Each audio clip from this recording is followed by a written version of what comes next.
Olá, boa tarde. Está no ar mais uma edição do NIT Notícias. A campanha nacional de vacinação contra a gripe começa no próximo dia 30. Fique atento ao calendário. O outono já chegou e com ele uma série de doenças virais propícias da época. A mais comum delas é a gripe, transmitida facilmente e que preocupa bastante a população.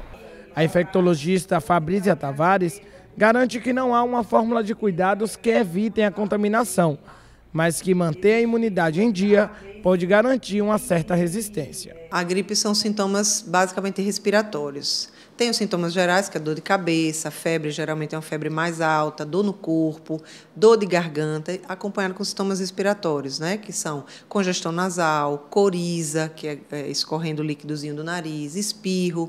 Então, caracteristicamente, que diferencia de outras viroses é que a gripe tem os sintomas respiratórios, né, esses que eu acabei de falar, e que levam ao absenteísmo. São sintomas mais fortes, que debilitam o paciente, o que já diferencia de um resfriado comum. Além dos cuidados com a saúde, um outro fator importante para não deixar que a gripe traga sérias complicações é o uso da vacina, apesar de muita gente reclamar que mesmo após a imunização contraiu o vírus da gripe. Tem algumas questões em relação à vacina que são principalmente o período em que está sendo feita a vacinação e segundo as linhagens, ou seja, quais são as cepas do vírus que estão contidas naquela vacina e se coincide com aquele vírus que está circulando naquele momento, né?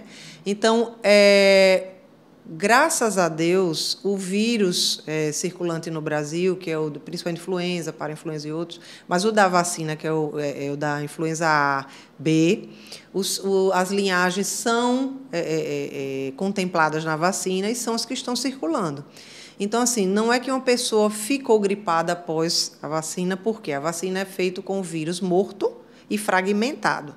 Então, a pessoa não vai ter a doença. Ela pode ter qualquer outro quadro de qualquer outro quadro viral, né, determinado por outro vírus. Mas a gripe, as cepas de vírus de gripe que estão naquela vacina, não.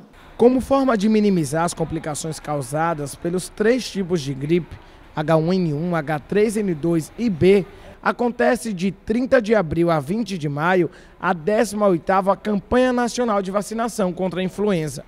O calendário foi definido pelo Ministério da Saúde e, apesar da campanha ter sido antecipada em algumas cidades, na capital sergipana ela vai seguir as datas que já haviam sido pré-estabelecidas. A meta da Secretaria Municipal da Saúde é imunizar 80% do público-alvo, que este ano é de pouco mais de 125 mil pessoas. Alguns estados já adiantaram a sua campanha, principalmente São Paulo, por conta dos casos graves e óbitos que aconteceu naquela localidade.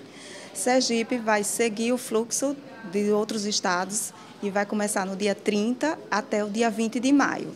Lembrando que essa é uma campanha anual, tem um público específico, o público já priorizado pelo Ministério da Saúde, e a gente dá prioridade realmente às pessoas com mais deficiência, as crianças menores de 6 meses, crianças de 6 meses a menores de 5 anos, os idosos, as gestantes, né? E o doente crônico. Doente crônico a gente sabe que tem toda uma condição, foi um público também que morreu e adoeceu e morreu na pandemia de 2010, assim como a gestante, que foi o público que mais adoeceu e mais morreu na pandemia de H1N1 em 2010. A dona de casa, Antoniele Prata, procurou uma das unidades de saúde da família para garantir a imunização da pequena Cecília.